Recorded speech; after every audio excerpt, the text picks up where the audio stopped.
What's the deal, everybody? It is Seawell back here with another reaction video, and today we're going to be revisiting the 1967 Daytona 500 and looking at footage of that for the first time. I'm very excited to see this one along with my friend Mike. Thank you so much for joining. How's it going? Not too bad. Thank you for having me. Really interested to see this video. So what's some of your expectations for this race? Some more old-timey racing. I don't really have too many expectations. I just want to see some old racing. Really interested to see the footage of this race. Now, if y'all saw my video with Black Flags Matter on the 1967 Motor Trend 500, y'all may already know who wins. But we're going to look and see what happened in this race and see some. And as we've been going, it's Daytona week, so we're going to be looking at more Daytona 500 history moments throughout this week. And I'm very excited to see how this goes. So let's go ahead and get right into it. Alrighty. Ready in 3, 2, 1, green flag. With Richard Petty's blue Plymouth at his shoulder, takes the 50-car field to the flag, and one of the great moments. Let's go green. Well, I can already tell the camera angles are a little bit weirder. That one's shot like right near Lake Lloyd. 13 is in the lead right now, it looks like. That's Curtis Turner in the 13, and Richard Petty's battling for that's second. what I was thinking, but I didn't want to say that. Of the 31-degree banking, Turner, Yarborough, Petty, Foyt, Goldsmith, and Pearson in the I vanguard. think Petty's there too, yeah, I see him. Wow, look at this. 6 cars battling for the lead here. That looks more like today. It's really cool you see the sun glistening off the cars. Number 12 Dodge Chargers are contenders of the first order, and look for some fireworks. Oh, what a move to the inside. Oh, but here comes another car. Oh, that was a double Number pass. 12. The lead in the 500 is a tenuous position. I think that's some Yarborough and Petty can expect plenty of glory hunters. Yeah, as you can tell, the cars are getting faster and faster each year. Random shot of the crowd. Yeah, they had a lot of that in the documentaries back in the day. I think it's Donnie Allison up there. Yellow. Got a caution. What even happened? Oh. By the green, Foyt has been closed on, and Yarborough and Turner racing for the honors. The green flag looked like a black flag for a second.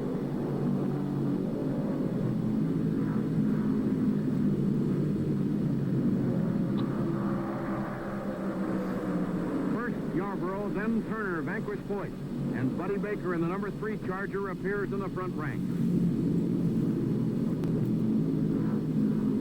Oh, what a move on the inside there. Oh, he got loose. Saved it. Turner's the next to feel Baker's dodge on his tailpipe, and Baker shoots past, aiming for the lead. Buddy Baker, 3.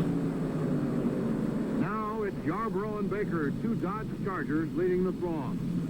Was that lap car? Yeah. A lot of cars got lapped back in the day at Daytona. Like, there was always be like 1, 2, or 3 cars on the lead lap at the end. It was a long race, and, you know, back then, you know, with the heat and everything, a lot of equipment, too. It's just not many cars survived to the end. Whoa, 3 wide. There's mountains ready up the middle. It's really good so far. A lot of great battles here. Yeah. Yeah, I forgot Mario Andretti was in this race. I remember that car from Cars. And hardly a second slower on the 30-degree bank turns 3 and 4. Another yellow flag. Again. This time oil in the first turn. Oil. The pit stops here. It's gas and right side tired for most of them. They're not going as fast compared to the 90s races. I saw watched it based off their road. My fault. Yeah, you're fine. Yeah, I mean, the pit stops back then, you know, took about 30 seconds or so for 4 tires. It wasn't until the 70s they started gluing the lug nuts to the tires, you know. So, no, but what I meant was, like, on pit road, like in the 90s races, they would speed straight. Oh. This one just looked like they were going in more orderly as the 33. Whoa! Oh, he's around. Oh! Yikes. Wow, that could have been a big wreck right there. Oh, he's coming back up, though. Oh, he's keeping it down there. Oh, man. I think that's Paul Goldsmith in the 99 that spun out. That must take a lot of talent to keep these cars from going up the track. Much needed fuel and tires for Andretti. Like these ones especially. Yeah. I see what you're talking about there with how they're sticking the lug nuts on by hand compared to gluing. AJ Foyt reported out with engine problems. Yeah, it was much more different, that's for sure. There's Cale over Fred Lorenzen. Fred Lorenzen rejoins the fray after topping off his tank and changing a right rear tire. Curtis Turner's back too. But let's get the word on Cale Yarborough with Christy. He didn't have a speed limit until about somewhere in the 90s. I forgot what year it was in the 90s that they started the speed limit. 92? No. It wasn't. I'm correct. It wasn't 92 because I remember watching the 92 season and Black. With Buddy Baker in the lead now, Andretti second. Might have even been 95. I can't remember. Oh, we got another car around. I couldn't see who it was even because they were focusing on the RVs. It looked like. Oh, another wreck. Multiple cars in this one. Word is John Sears and Don White spun. Oh, did somebody flip over? Not No. sure. Sound like Don White was one of the cars in that wreck. There's Petty. He was in it. They look like they're referees on pit road with the outfits they used to have back then for the officials. I mean, yeah, they technically are. Chris Economaki talks with Dick Hutcherson. Seems like we all had trouble at the same time, Chris. Don White, I believe, caused the caution flag when he blew a tire. Petty and I come around on the next lap on the caution. He blew a right rear and spun off the track. The reporter looks like Clark Kent. So that's what happened with the wreck there. He's talking about. Once again, they thunder for the green flag. Tiny Lund and the Petty team Plymouth 42 in front. Turner best Pierce Here's the 42 and pulls up on Lund as they clamber into the banking. Andretti again sniffing for the lead. So you could see how loose the car gets in the middle of the corner. Yeah. Oh, what a pass! Wow. Marge Reddy just flew by them. Phenomenal USAC champion legs it through 3 and 4 with Pearson behind and London Turner side by side. Pearson was in the 6 that year. Andretti settles into his second session in the lead. Oh. Car off the pace. 62. More oil and another caution flag. Another pit respite. And NASCAR defending point champ David Pearson brings his third place Charger in for tires, gas, and the works. Hey, nice cowboy hat. Takes time for left side tires. Darrell Derringer does too. Darrell Derringer was a very underrated driver, in my opinion. Yeah. We did the research for what's it called, the 90s or the not the 90s, the numbers video. Yeah. Yeah, he was on a lot of that list. Yeah, he drove a lot of different numbers. And all of them had good stats too. Number 26 Derringer high and Turner underneath around turns 1 and 2. That Derringer car looks a little bit like the 06 Neil Castle's car, except for it's 26. Yeah. Andretti joins in, and there begins a 17-lap battle, which is to see the lead change 9 times among Pearson, Turner, Derringer, and Andretti. Oh, nice back stretch shot there as they're panning down the back. Gains the advantage over Pearson to hold top spot. Pearson's mechanic Cotton Owen signals in to his Charger, and Pearson followed by Derringer. You notice there's a lot more pit stops being shown in this than other videos we've watched on racing reviews. At the lap speed away, Andretti is the pursuer, Fred Lorenzen, and the other Holman Moody Ford.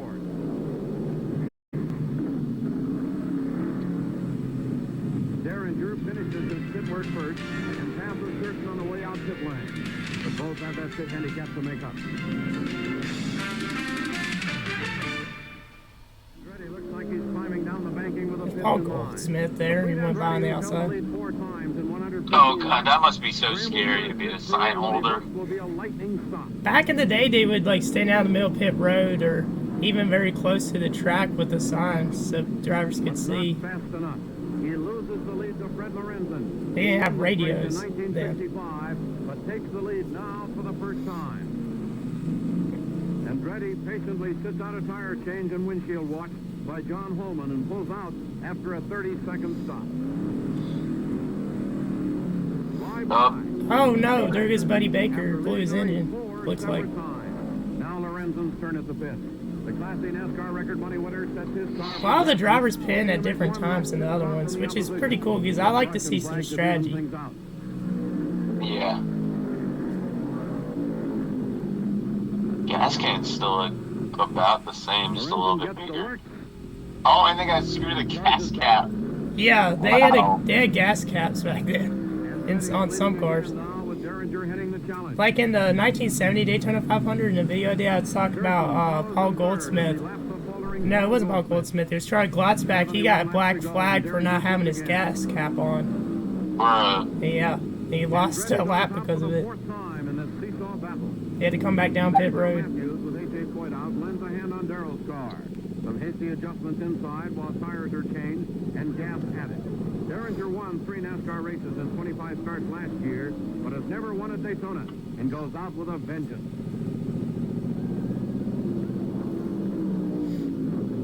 Yeah, you see how long it's taking them to. He's probably 2 laps down now. That was like a movie when he was yelling at him in the car. So it showed Andretti was in first, Pearson was second, and Kurt Turner was third there on that board.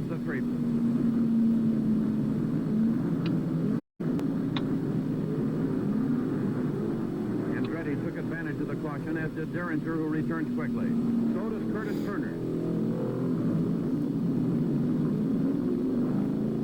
Turner getting back off pit road. Oh, another black flag. It's a green flag, but it looks black because of the camera. I was about to say, why is there a black flag? It was Andretti with the slingshot there to the inside. Derringer in the number 26 Ford soon joins the act and storms after Andretti. Oh. And catches him to regain the lead. Pearson in the number 6 Dodge passes Andretti too. It's still anybody's race. Oh, number 6 coming through. Derringer, Pearson, Andretti, Turner. Sliding up the track, he's going to try to cut underneath maybe, but there's lap cars. With more than $40,000 at stake. Yeah, he said the money for the winner. I think he said it was $40,000, and that's so much different than nowadays. Oh, he blew his engine, looks like. Is justifiably unhappy. Debris on the track brings another caution. Andretti's in. So's Lorenzen. Lorenzen's quicker in the pits. This will give him the lead. So Lorenzen's now in the lead. Andretti has 40 laps to catch his Holman Moody teammate. 40 laps to go. They round the final banking under the yellow, ready for go. At the Green green, flag. Andretti breaks the draft and blasts into the lead, leaving Lund and Lorenzen to battle for second and upsetting Jack Sullivan. Andretti's opened his lead to 5 car lengths while Lorenzen is caught behind Lund. Drafting Lund at Hey, Tiny Lund was running there behind Andretti.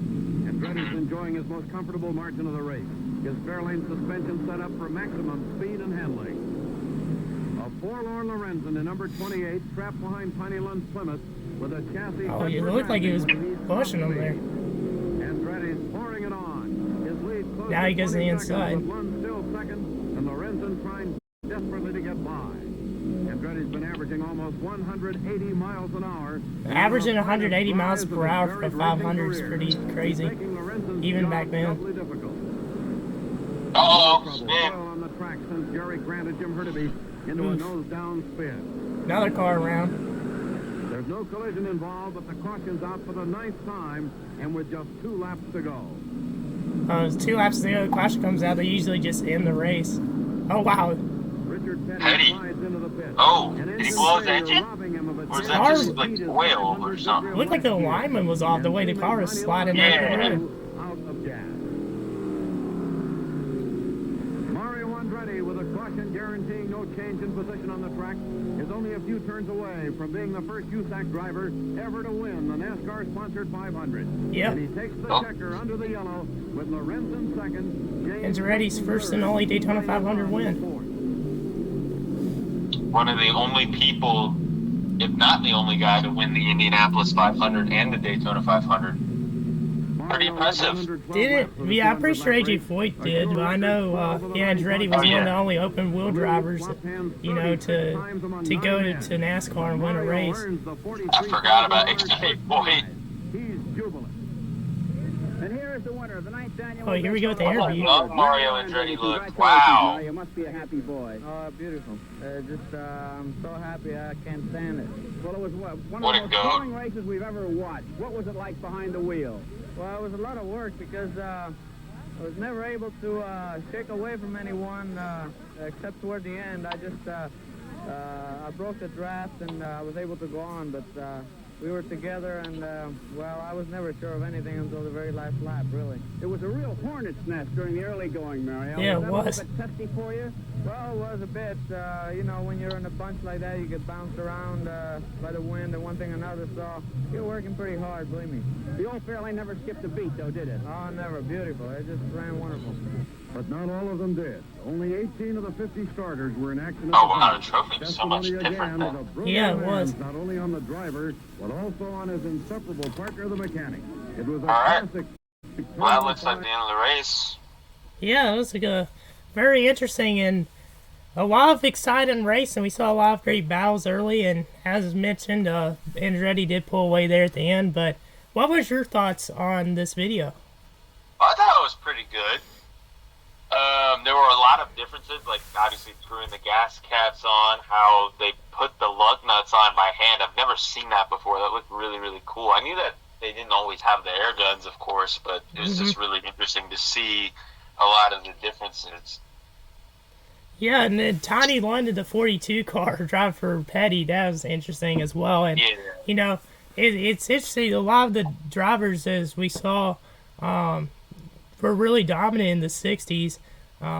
And some of those guys, they continued racing on in the 70s. Some of them didn't. But anyways, I hope y'all enjoyed this. And, man, what a great throwback here to history. So I hope y'all enjoyed. Make sure to hit the like button. Please subscribe. You can follow our socials in the description below and the podcast. Make sure to like and subscribe and follow us on our social medias. We'd really appreciate it. And until next time, we're out. Peace. Peace.